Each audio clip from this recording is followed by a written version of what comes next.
Hello बच्चों, welcome to एपीसे classes. एपीसे class के YouTube channel में आपका स्वागत करते हैं। मैं अभिषेक पांडे। फाइनली इस वीडियोज में आप लोगों को मौसम से संबंधित जानकारी बताऊंगा। मतलब आज का जो टॉपिक है वो गति से संबंधित है और ये लेक्चर नंबर फर्स्ट है। ठीक है, इस वीडियो को देखने से पहले अगर जो आपको ये चैनल अच्छा लग रहा हो और एजुकेशन से आपको भी फ़ायदे हो रहे हों, प्लीज़ चैनल को सब्सक्राइब कीजिएगा, बेल आइकन को प्रेस कीजिए, जिससे आने वाली वीडियोज़ की जो है वो नोटिफिकेशन आप सभी को मिल सके। तो फाइनली वीडियोज को स्टार्ट करते हैं। ठीक है, यहाँ आप देख पा रहे हैं कि जो मोशन होता है उसके कई पार्ट्स मैंने आपको यहाँ पर बना के दिखाए। ठीक है, फाइनली कई पार्ट्स इसके लिखे हैं। तो यहाँ आप ध्यान से देखिए, मोशन की बात हम लोग इस जो पूरा का पूरा लेक्चर बनेगा, एक सीरीज बनेगा, उसमें पहले हम लोग क्या पढ़ेंगे, गति पढ़ेंगे। उसके बाद हम लोग सापेक्ष गति पढ़ेंगे। फिर उसके बाद हम लोग भौतिक राशियाँ पढ़ेंगे, ठीक है, जिसको फिजिकल क्वांटिटीज कहते हैं। उसके बाद हम लोग पढ़ेंगे डिस्टेंस, मतलब दूरी। विस्थापन भी हम लोग पढ़ेंगे। फिर साथ ही साथ चाल पढ़ेंगे, वेग पढ़ेंगे, त्वरण पढ़ेंगे। और फिर उसके बाद जो गति हम लोगों का है, गति ही के साथ साथ जो गति है उसको हम ग्राफीय निरूपण विधि द्वारा, मतलब जो हम लोग का ग्राफ है उसी के तरह से हम लोग इसको समझने की कोशिश करेंगे।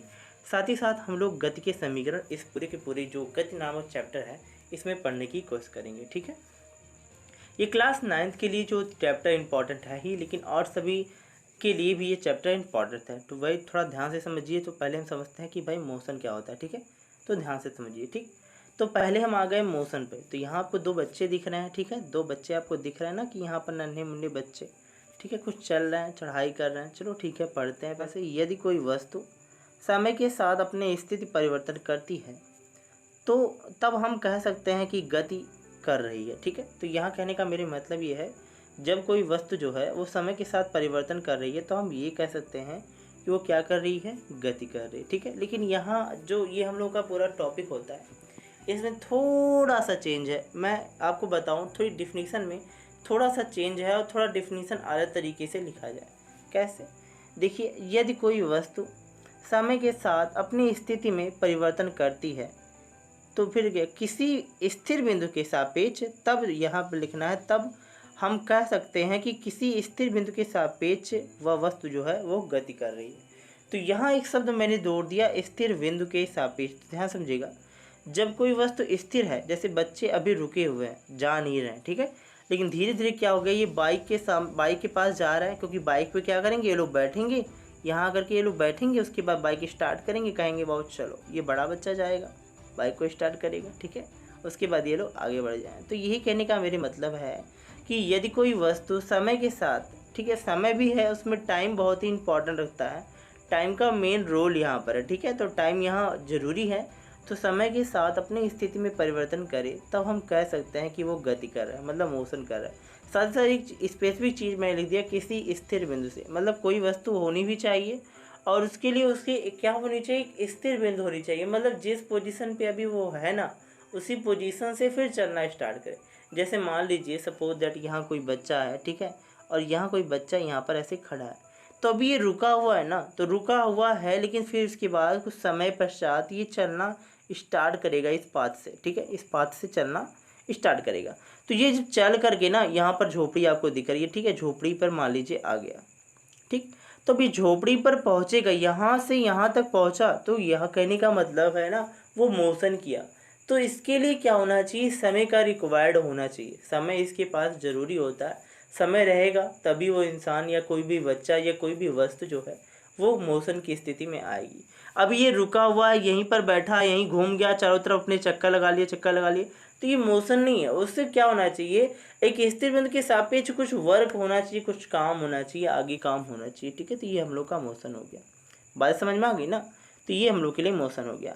मान लीजिए सपोज दैट ये बच्चा आपको दिख रहा है, ठीक है, अब ये बच्चा मान लीजिए यहाँ खड़ा है, कहीं जा नहीं रहा है, ठीक, अगर जो इसकी जो यहाँ इसके ऊपर कोई कीट जो है वो बैठ गया, लेकिन फिर भी क्या होगा, ये कीट यहाँ से यहाँ पहुँचा ये बच्चा, फिर उसके बाद यहाँ से यहाँ पहुँच गया, तो आप क्या देखोगे कि इस बच्चे के सापेक्ष, ध्यान समझना, इस बच्चे के सापेक्ष तो ये गति किया, ये बच्चा तो समझेगा कि मैंने तो गति किया, मोशन किया, क्योंकि मैं यहाँ से यहाँ पहुँचा, फिर यहाँ से यहाँ पहुँच गया।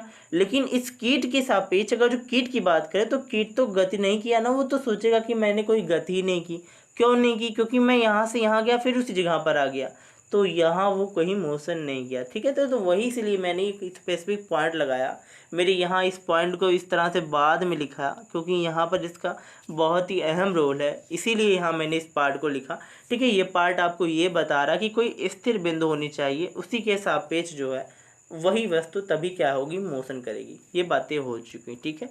आगे बढ़ते हैं हम लोग, ठीक है। तो फाइनली यहाँ दे सकते हैं, मैंने आपके सामने लिखा है भौतिक राशियाँ, ठीक है। तो भौतिक राशियाँ क्या होती है, तो ये बहुत ही अच्छा टॉपिक होता है। यहाँ मैंने लिखा है वे राशियाँ जिनमें परिमाण जो मापा या तौला जा सकता है, ठीक है। ध्यान समझना, भौतिक राशियाँ वह होती हैं जिन्हें हम माप सकते हैं या तो तौल सकते हैं, ठीक है। ये बातें हमारी होनी चाहिए। साथ ही साथ जैसे कहने का मतलब मैंने यहाँ लिखा है कि द्रव्यमान, बल, लंबाई, आयतन, ये सभी हमारी भौतिक राशियाँ होती हैं, ठीक है।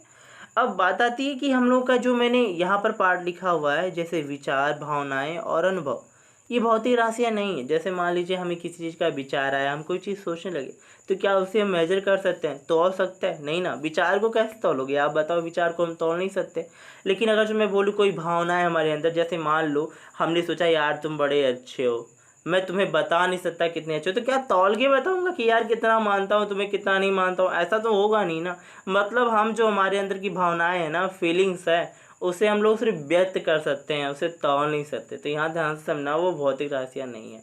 अनुभव किसी चीज़ का, कहते हैं मेरी को यार ना 7 ईयर एक्सपीरियंस है, तो यार 7 ईयर का एक्सपीरियंस है ना, बस वो है 7 ईयर आपका एक्सपीरियंस है ना। अनुभव जो होता है वो सिर्फ एक प्रकार का अनुभव, लेकिन वो भौतिक राशि नहीं, क्योंकि हम जो 7 ईयर का एक्सपीरियंस उसको तौल नहीं ना सकते, उसको मेजर नहीं ना कर सकते। तो ये बातें आपके दिमाग में होनी चाहिए, ठीक है। तो ये बात ध्यान समझना। अब बात आती है इसी जो भौतिक राशियाँ हैं, इसी के बेसिस पे मैंने भौतिक राशि को जो 2 पार्ट्स में वहाँ पर डिसोसिएट कर दिया, विभाजित कर दिया, ठीक है। थोड़ा ध्यान से समझिए दोनों पार्ट्स क्या है, यहाँ पर दे सकते हैं, एक पार्ट ये और एक पार्ट ये, ठीक। यहाँ मैंने पहले पार्ट को कहा जिसे मैंने कहा अदिश राशियाँ, ठीक है, अदिश जिसको स्केलर कहते हैं, और इसके बाद ये यहाँ पर होता है जिसे सदिश राशियाँ कहते हैं। अब हम अदिश राशियों में कुछ बातें समझते हैं। जैसे यहाँ अदिश आप देख पा रहे हैं, अदिश में 2 चीज़ें होती हैं जिसमें परिमाण और इकाई होती है।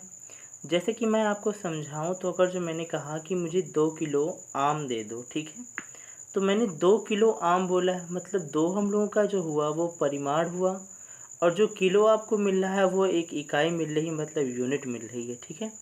अगर जो मैंने कह दिया कि भाई 5 सेंटीमीटर मुझे कपड़ा दे दीजिए, तो 5 जो आपका मिल रहा है वो भी आपका परिमाण है, और सेंटीमीटर जो आपको मिल रहा है वो आपकी इकाई हो गई, ठीक है। तो फाइनली आप अधिक समझ गए होंगे। इसमें एक ऐसा टॉपिक मिल रहा है दोनों में डिफरेंस का, इसमें आपको दिशा भी मिलेगी सदिश में, और इसमें आपको दिशा नहीं मिलेगी, ठीक है। यहाँ सदिश को समझने की कोशिश करते हैं, वेक्टर क्वांटिटीज को समझने की कोशिश करते हैं। तो यहाँ वेक्टर क्वांटिटी में आपको ये मिलेगा, परिमाण मिलेगी, इकाई मिलेगी और दिशा मिलेगी। जैसे मान लीजिए मैंने कहा कि भाई साहब ऐसा है कि 2 किलोमीटर आप पूरब की साइड चले जाइए तो आपको मंजिल मिल जाएगी। तो यहाँ जो आपको 2 मिल रहा है वो तो आपका परिमाण हो गया, ठीक है। जो भी अंक हमें मिलता है वो हम लोग का परिमाण होता है। साथ ही साथ मैंने 2 और उसके बाद किलोमीटर बोला, तो किलोमीटर आपको जो मिल रहा है वो आपकी इकाई हो गई। और साथ ही साथ मैंने बोला पूरब की तरफ, तो पूरब आपका एक दिशा हो गया, तब यह सदिश राशि होती है। और सदिश राशियों की बात करें, जैसे आपका बल एक सदिश राशि है, ठीक है।